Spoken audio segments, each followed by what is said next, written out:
MD home appliances, इस kitchen chimney servicing, इस condition ऐसा ही था चिमनी का, ठीक है। इसको फिर पूरा खोल के अंदर से एकदम मोटर वगैरह सब साफ करके इसे क्लीन किया हुआ है। अभी चिमनी एकदम पूरा नया जैसा हो गया है, देख लीजिए आप लोग। मेरा नाम है राहुल दत्ता, मैं चिमनी वाटर फिल्टर ऐसे ही काम करता हूँ। एमडी होम अप्लायंसेस सलकिया से हूँ।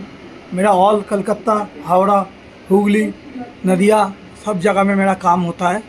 आप लोग अगर कांटेक्ट करना चाहते हो तो मेरा इस नंबर पे आप कांटेक्ट कर सकते हो चिमनी एवं वाटर फिल्टर सर्विस के लिए। 6290418261 आप कांटेक्ट कीजिए एमडी होम अप्लायंस से। आपका घर पे जाके तुरंत सर्विस हो जाएगा एवं डेट जो देगा उसी डेट में उसी समय में आपका घर पे पहुँचेगा।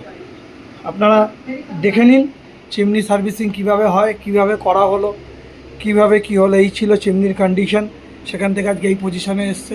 আপনারা অবশ্যই কন্ট্যাক্ট করুন আমার সাথে, এমডি হোম অ্যাপ্লায়েন্সের সাথে। আমার নাম্বার হচ্ছে 6290418261। আপনারা ফোন করলে কোনো অ্যাপসে গিয়ে বুক করতে হবে না, ডাইরেক্ট ফোন করলেই আপনার বাড়িতে সময় মতন, যে সময় টাইম দেবো সেই সময় মতন আপনার বাড়িতে পৌঁছে যাওয়া হবে। নমস্কার।